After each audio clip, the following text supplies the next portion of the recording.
Good morning बच्चों। आज हम क्लास 11 में first chapter some basic concept of chemistry के बारे में पढ़ेंगे। तो पहले हम पता करते हैं केमिस्ट्री क्या होता है। केमिस्ट्री उसी के बेसिक कॉन्सेप्ट के बारे में पता करना है हमको। तो केमिस्ट्री होता क्या है? केमिस्ट्री में किसी भी मैटर के बारे में स्टडी की जाती है, उसके कंपोजिशन के बारे में, उसके प्रॉपर्टी के बारे में, उसका स्ट्रक्चर क्या होता है। ठीक, तो पहले हम पता करते हैं मैटर। मैटर क्या होता है? कोई भी सबस्टेंस जब दो या दो से अधिक चीज से मिलकर के बनता है तो उसको बोलते हैं मैटर। एनीथिंग, कोई भी ऐसी वस्तु पूरे यूनिवर्स में या कुछ भी, एनीथिंग विच है, जिसके पास अपना मास हो और वो कुछ ना कुछ इस स्पेस में वॉल्यूम ऑक्यूपाई करता हो। जैसे ये है, ये मान लीजिए मार्कर ही है, तो इसकी कुछ ना कुछ मास जरूर होगी, डेफिनेट मास होगा इसका। और ये 3 डायमेंशनल, ये लेंथ होगी इसकी, ये ब्रेड्थ होगी और ये पीछे का कुछ हाइट हो गई। तो 3 डायमेंशनली ये स्पेस में एग्जिस्ट करता है, ये कुछ ना कुछ वॉल्यूम ऑक्यूपाई कर रहा है, तो उसको बोलेंगे आप मैटर। ठीक, अब मैटर की फिजिकल, उसके क्या बोलते हैं, फिजिकल एग्जिस्टेंस कैसी होती है उसकी, उस बेसिस पर मैटर को 3 स्टेट में डिवाइड किया गया है। इसकी फिजिकल एग्जिस्टेंस होती है 3 स्टेट में। फर्स्ट होता है solid, second one liquid and third one gas. Solid, liquid, gas, किसी मैटर को 3 फिजिकल एग्जिस्टेंस पे डिवाइड किया गया कि देखने में मतलब एक सॉलिड, लिक्विड और गैस हम देख करके बता सकते हैं। अब देखिए सॉलिड की प्रॉपर्टी क्या होती है, किसको सॉलिड बोलते हैं, किसको लिक्विड बोलते हैं और किसको गैस बोलते हैं। तो जो सॉलिड के पार्टिकल्स होंगे, मान लीजिए सॉलिड का पार्टिकल है, पहला इनके बीच का दूरी बता दूं मैं। ये सॉलिड है, कुछ सॉलिड है, इसको जरा और पास कर लें। ये मान लीजिए गैस है। तो सॉलिड के जो कॉन्स्टिट्यूएंट पार्टिकल्स होते हैं, पार्टिकल्स, वो काफी पास पास में होते हैं इन कंपैरिजन लिक्विड के। और लिक्विड का जो होता है गैस से कम होता है, बट सॉलिड से ज्यादा होता है। 2 पार्टिकल के बीच का स्पेस, ये जो स्पेस है किसी भी 2 पार्टिकल के बीच का स्पेस, वो सॉलिड से लिक्विड में ज्यादा होता है और गैस से कम होता है। गैस में सबसे ज्यादा होता है पार्टिकल के बीच का स्पेस। वो होता क्यों है? क्योंकि इंटरमॉलिक्यूलर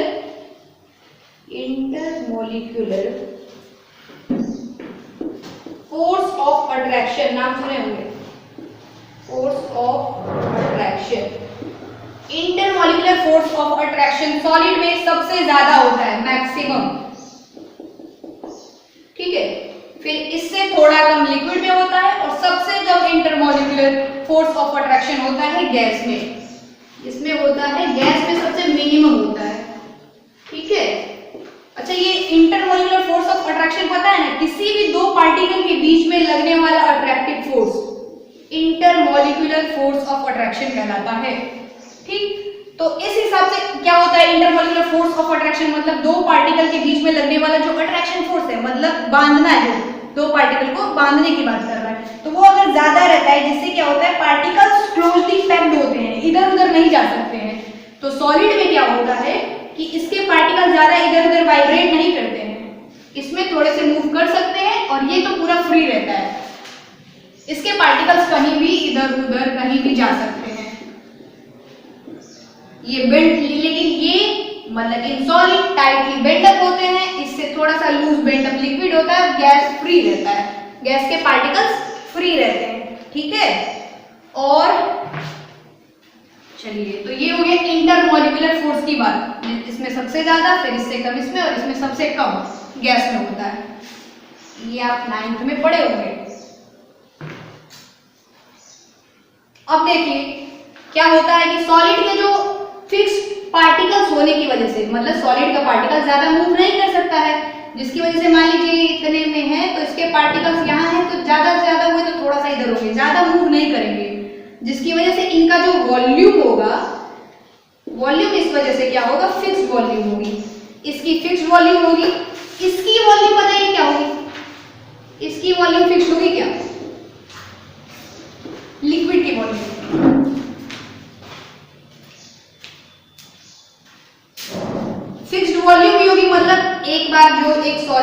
दिए आप जहां पर, तो वो उसका शेप भी उतना ही रहेगा, आप इसको कंप्रेस नहीं कर सकते हो, क्योंकि इनके बीच का जो इंटरमॉलिक्यूलर फोर्स होता है या डिस्टेंस, स्पेस की बात करते हैं, दो पार्टिकल के बीच का स्पेस इतना कम होता है, इसको आप दबा नहीं सकते हो, कंप्रेस नहीं कर सकते हो, जिसकी वजह से इसका वॉल्यूम भी फिक्स्ड होगा और शेप भी फिक्स्ड होगा, शेप भी क्या होगा, फिक्स्ड होगा सॉलिड का। लेकिन लिक्विड में क्या होगा कि लिक्विड की कुछ फिक्स्ड वॉल्यूम तो होगी, मतलब अगर वो 2 लीटर है तो आप किसी भी कंटेनर में ले जाके रख दीजिए, वो 2 लीटर ही है तो वॉल्यूम तो उसकी फिक्स्ड होगी, बट सॉरी वॉल्यूम उसकी डेफिनेट वॉल्यूम होगी, हाँ ठीक था, इसकी वॉल्यूम तो फिक्स्ड होगी या डेफिनेट भी बोल सकते हैं, डेफिनेट वॉल्यूम तो होगी, लेकिन शेप फिक्स्ड नहीं होगा, शेप फिक्स्ड नहीं होगा। शेप फिक्स्ड क्यों नहीं होगा? क्योंकि किसी भी लिक्विड को मान लीजिए आप ले लीजिए और अलग अलग कंटेनर में लिख दीजिए, जिस कंटेनर में रखेंगे वो उस शेप का हो जाएगा, तो जिसकी वजह से लिक्विड का क्या होगा कि लिक्विड का शेप फिक्स्ड नहीं होता है। और गैस की बात करूं मैं, गैस में वॉल्यूम, तो ये बताइए कि गैस के जो पार्टिकल्स होते हैं वो फ्रीली रहते हैं, आप छोड़ दीजिए वो ट्रैवल कर जाएंगे, मतलब फैल सकते हैं, आप इतने में रखिए पार्टिकल्स को तो वो यहाँ रहेंगे, आप इतने बड़े में भी रख दीजिए फिर भी वो पूरे कंटेनर को जिसमें भी आप रखे हैं उसमें गैस ये नहीं रहेगा कि बस इतने दूर में ही गैस रहा और पूरे में गैस नहीं रहेगा। तो ये क्या किया, वॉल्यूम को इंक्रीज कर लिया, समझ में आ रहा है, वॉल्यूम को इंक्रीज। तो इसकी वजह से क्या होता है कि इसका वॉल्यूम भी फिक्स्ड नहीं होता है, इसका वॉल्यूम भी फिक्स्ड नहीं होता। शेप तो आप जिस कंटेनर में इसमें भी रख दीजिए, अगर मान लीजिए यहाँ से बंद हुई तो ये कुछ इस शेप का हो गया, पहले इस शेप का था, तो इसका ना ही शेप फिक्स्ड होता है और ना ही वॉल्यूम फिक्स्ड होता है। फिर से आ जाइए एक बार, सॉलिड लिक्विड गैस में बांटा गया, उसके एग्जिस्टेंस किसी मैटर को 3 फॉर्म में पाए जाते हैं, या तो सॉलिड के फॉर्म में होता है, या तो लिक्विड के, या तो गैस के फॉर्म में। सॉलिड में क्या होता है, जो पार्टिकल्स के बीच का स्पेस होता है वो बहुत कम होता है, लिक्विड में इससे ज्यादा होता है, गैस में सबसे ज्यादा होता है। इसके पार्टिकल के बीच का गैप का कम मतलब इंटरमॉलिक्यूलर फोर्स, यहाँ पे मैं लिख दूं इंटरमॉलिक्यूलर फोर्स मैक्सिमम, ठीक है, इंटरमॉलिक्यूलर फोर्स मैक्सिमम होता है, मतलब 2 पार्टिकल के बीच का फोर्स मैक्सिमम होता है, जिसकी वजह से अब मैं बात करूं शेप कैसे चेंज कर सकते हैं, किसी भी ऑब्जेक्ट का या किसी भी सब्सटेंस का शेप कैसे चेंज करेंगे आप, या तो उसको कंप्रेस कर दूं, कंप्रेस करके दबा दूं, ठीक है। अच्छा, मैं बोलूं इस तरीके से कि सॉलिड के शेप को नहीं चेंज कर सकते, दिमाग में रबर की बात आती है ना, रबर कह रहे रबर को तो दबा देते हैं आप, उसका शेप तो चेंज, वो भी तो सॉलिड होता है। तो रबर को आप कब तक चेंज कर सकते हैं, जब तक आप उस पर फोर्स अप्लाई किए रहेंगे तब तक उसका शेप चेंज रहेगा, जैसे ही आपने फोर्स हटाया फिर वो अपने इनिशियल शेप में आ जाएगा। मान लीजिए ये रबर है, इसको आपने दबा करके कुछ ऐसा लंबा ऐसा हो जाता है ना, ये हो गया, जब तक आप इस पर फोर्स लगाए रहेंगे तभी तक ये ऐसा रहेगा, और जैसे ही फोर्स हटा फिर वो अपने इनिशियल स्टेट में ही आ जाएगा जैसा वो पहले था। समझ में आ रहा है? तो ये मत कंफ्यूज कि रबर तो फिर तो सॉलिड होगा ही नहीं, क्योंकि सॉलिड को कंप्रेस नहीं किया जा सकता है, तो ये मत कंफ्यूजन रखिएगा। और इसका वॉल्यूम फिक्स्ड होगा, वही बताया ना, जैसे कि मान लीजिए 2 लीटर का वाटर लिक्विड को 2 लीटर, वॉल्यूम को लीटर में भी मेजर करते हैं, वॉल्यूम को लीटर में, 1 लीटर ये यूनिट होती है वॉल्यूम। तो मान लीजिए 2 लीटर पानी है, 2 लीटर को मैंने बाल्टी में भी ले लिया तो भी वो 2 लीटर जितना होगा पानी उतने ही ना कवर करेगी दूरी, और वो अगर ग्लास में भी लिया तो भी, तो वॉल्यूम उसकी फिक्स होगी। क्या 3 लीटर हो जाएगा? क्या नहीं होगा ना, हमेशा जहां भी रखेंगे वो 2 लीटर में ही रहेगा, तो इसकी वॉल्यूम फिक्स होगी लेकिन शेप फिक्स्ड नहीं होगा। समझ में आ रहा है बच्चा? अगर आप मान लो बॉयल में रख दो, बॉयल में तो कुछ सेमी क्या बोलते हैं उसको, हेमिस्फेयर के शेप में हो जाएगा। अगर आप ग्लास में रखते हो तो देख लो ग्लास की शेप क्या, सिलेंड्रिकल शेप हो गया वाटर का। समझ में आ रहा है? तो लिक्विड का शेप फिक्स्ड नहीं होगा शेप फिक्स्ड, और इसमें ना ही वॉल्यूम फिक्स्ड होगा ना ही शेप फिक्स्ड होगा। ठीक, अब ये थे इसके एग्जिस्टेंस की, मैटर किस किस फॉर्म में एग्जिस्ट करते हैं। अब मैटर को डिवाइड किया गया 2 फॉर्म में बच्चों, मैटर को डिवाइड किया गया 2 फॉर्म में, एक तो मिक्सचर, एक हुआ मिक्सचर, एक प्योर सबस्टेंस, एक मिक्सचर, एक pure substance, pure substances. Mixture किसको बोलते हैं और प्योर सबस्टेंस किसको बोलते हैं? मिक्सचर, मिक्सचर यहाँ पे पहले एक बार और चार्ट बना लो। और मिक्सचर को फिर से फर्दर डिवाइड किया गया, होमोजीनियस मिक्सचर, स्पेलिंग आप लोग देख लीजिएगा, स्पेलिंग में देख लो, हेट्रोजीनियस, यही है हेट्रोजीनियस मिक्सचर। ओके, इसको दो फॉर्म में डिवाइड किया गया और प्योर सबस्टेंस को भी दो में सब डिवाइड किया गया। वो क्या था? एलिमेंट और नेक्स्ट था कंपाउंड। अब हम पढ़ते हैं कि मिक्सचर क्या होता है। मिक्सचर, एक मिक्सचर बनता है किससे? A mixture contains two or more, यही तो कॉन्स्टिट्यूएंट पार्टिकल्स, पार्टिकल्स बोलूं या सबस्टेंस बोलूं, अ मिक्सचर कॉन्टेन टू और मोर सबस्टेंस, टू और मोर सबस्टेंसेस, ठीक है, प्रेजेंट इन इट। इसका क्या मतलब है? अ मिक्सचर कॉन्टेन टू और मोर, अ मिक्सचर कॉन्टेन टू और मोर सबस्टेंस प्रेजेंट इन इट, मतलब सबस्टेंस बोलो या कंस्टिट्यूएंट, दो या दो से अधिक सबस्टेंस प्रेजेंट होंगे। ये कॉन्स्टिट्यूएंट है ना, कॉन्स्टिट्यूएंट क्या है? कॉन्स्टिट्यूएंट क्या है? अ मिक्सचर कॉन्टेन टू और मोर सबस्टेंस प्रेजेंट इन इट, मतलब किसी भी मिक्सचर में दो या दो से अधिक सबस्टेंस मिले होते हैं, ठीक है, और उसी जो सबस्टेंस मिले होते हैं दो या दो से अधिक, इसी को कहते हैं हम कॉन्स्टिट्यूएंट्स। क्या बोलते हैं उसको? कॉन्स्टिट्यूएंट बोलते हैं, उसको बोलते हैं दो या दो से जो अधिक मिले होते हैं उसको बोलते हैं आर कॉल्ड कंपोनेंट्स। कॉन्स्टिट्यूएंट नहीं, कंपोनेंट्स, कंपोनेंट्स उसको बोलते हैं, ठीक है। अब मिक्सचर को फिर से डिवाइड किया होमोजीनियस में और हेट्रोजीनियस में। देखिए आप कंपोनेंट्स को ध्यान रखिए, कंपोनेंट्स क्या है? जिससे मिल करके बना है मिक्सचर, उसको बोलेंगे क्या? कंपोनेंट्स। वह मिक्सचर, मिक्सचर कैसे बनता है? तो दो या दो से अधिक सबस्टेंस से मिल करके, जिसको हम कहते हैं कंपोनेंट्स, मतलब जिससे मिल करके बना रहता है उसको कहते हैं हम कंपोनेंट्स। अब कंपोनेंट्स वर्ड हम बार बार यूज करेंगे, आप तो कंफ्यूज मत होइएगा, जिससे मिल करके बनेगा जिस सबस्टेंस से मिक्सचर, उसको बोलेंगे कंपोनेंट्स। तो होमोजीनियस मिक्सचर, फिर आते हैं कि होमोजीनियस मिक्सचर क्या है। होमोजीनियस मिक्सचर में क्या होता है कि जो कंपोनेंट्स होंगे, जो कंपोनेंट्स होंगे कंप्लीटली मिक्स हो जाएंगे, कंप्लीटली मिक्स हो जाएंगे, ठीक है।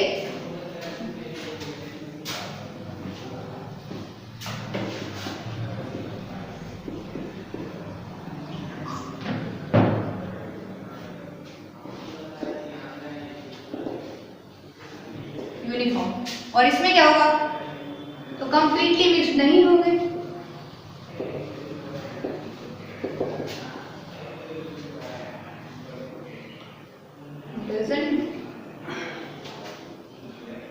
एंड नॉन यूनिफॉर्मली होते हैं ये। इसका मतलब बताते हैं अभी क्या होता है। होमोजेनियस में क्या होगा कि जब जिस जिस कंपोनेंट से मिल करके बना होगा, मतलब जिस जिस सबस्टेंस से मिल करके मिक्सचर हमारा बना होगा, वो कंपोनेंट्स मतलब वो जो सबस्टेंस होंगे वो कंपोनेंट्स एक दूसरे में आपस में पूरी तरीके से मिक्स हो जाएंगे और यूनिफॉर्मली स्प्रेड होंगे। मतलब जो हमारा बनेगा, जो सॉल्यूशन बनेगा, मान लीजिए हम कुछ बनाते हैं, यहाँ पे देखिए एक मान लीजिए हमारा ए है कंपोनेंट और दूसरा कंपोनेंट है बी।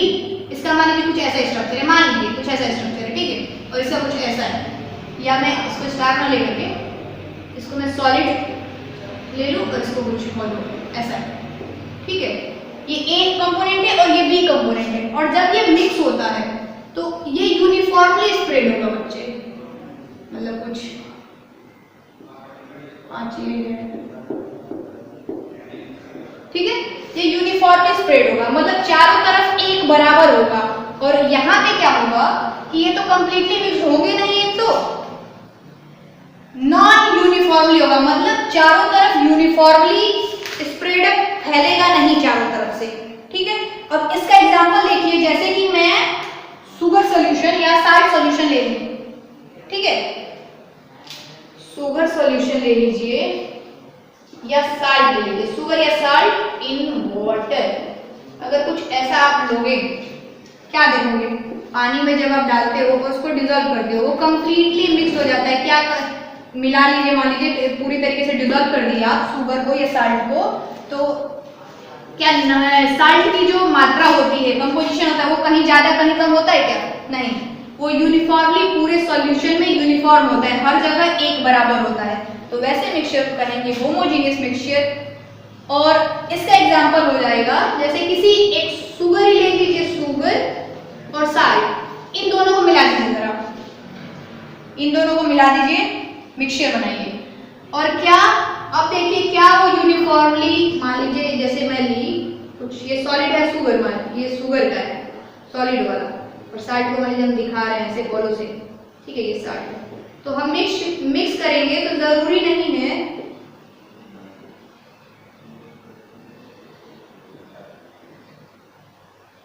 हमारा फॉलो वाला वो है, जरूरी नहीं होगा कि यूनिफॉर्म है, मतलब जितना, अगर मैं यहाँ करूँ, अच्छा देखिए यहाँ करूँ मैं, तो यहाँ एक सॉलिड है, मतलब एक शुगर का है और सॉल्ट का कुछ इतना है। यहाँ करूँ तो यहाँ क्या है, यहाँ 3 शुगर के पार्टिकल्स है और साल्ट का कितना है, 1 है। तो ये हर जगह यूनिफॉर्म नहीं होगा, ठीक है। तो ये होते हैं जो कि नॉन यूनिफॉर्मली होंगे मिक्सअप करने पे, वो हो जाएंगे हेट्रोजीनियस मिक्सचर। और जो यूनिफॉर्मली होंगे, कंप्लीटली मिक्स्ड हो जाएंगे, उसको बोलेंगे होमोजीनियस मिक्सचर। अब ये यूनिफॉर्मली मिक्स हो जाएंगे, जिसकी वजह से इनको नेक्ड आंखों से नहीं देख सकते हैं आप, नेक्ड आई से सी नहीं कर सकते हैं, लेकिन जो इसके पार्टिकल्स होंगे वो दिखाई देंगे आपको। आप देख सकते हो ना, अरे जो मिक्सचर बनाओगे उसमें क्या आपको पहचान में नहीं आएगा कि शुगर कौन सा है, शुगर के पार्टिकल्स कौन से हैं, साल्ट के पार्टिकल्स कौन से हैं। तो इसको आप देख सकते हो, इसको आप नहीं देख सकते हो।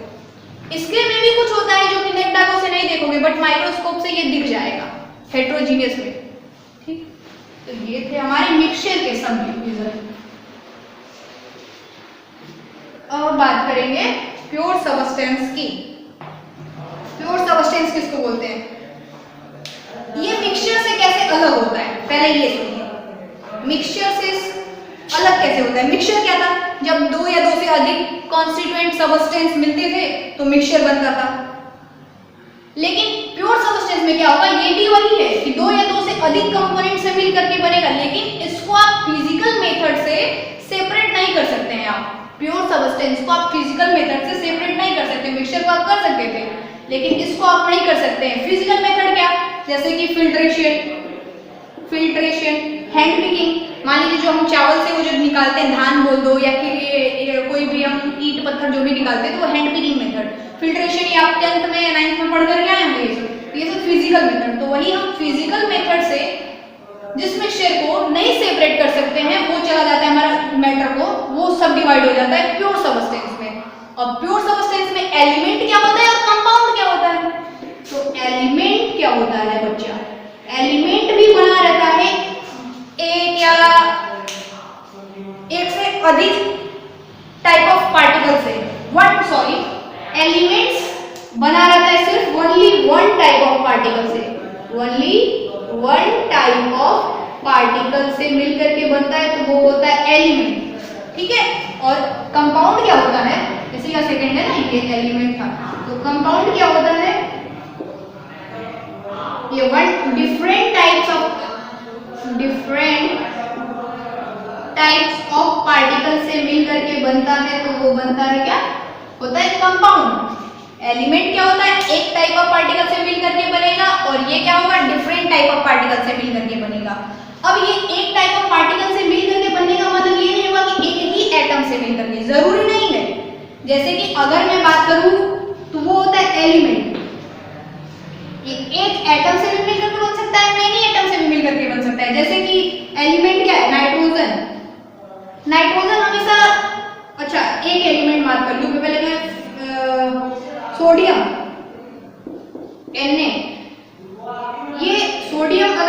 ये एक एलिमेंट है सोडियम। देखो वन टाइप ऑफ पार्टिकल, जब भी सोडियम की बात होगी तो ये हमेशा Na की ही बात होगी और ये एलिमेंट ही होगा, एक ही इसी के पार्टिकल। सोडियम हमेशा Na अगर एलिमेंट की बात की जा रही है Na, यानी कि Na ही होगा, एक ही टाइप के पार्टिकल्स होंगे, जितने भी होंगे सारे एटम्स एक ही प्रकार के होंगे सोडियम के, ठीक है, एक ही प्रकार के होंगे। उसमें क्या होगा, अलग अलग प्रकार के होंगे, वो होगा कंपाउंड। अब जरा मैं बात करूं ऑक्सीजन का या हाइड्रोजन का या नाइट्रोजन का, ये हाँ चलिए, तो फिर कल अगले टॉपिक में हम बताएंगे। प्योर सब्सटेंस को कल अच्छे से एक्सप्लेन किया जाएगा। आज मैटर तक बस क्लोज करते हैं, ठीक है, थैंक यू।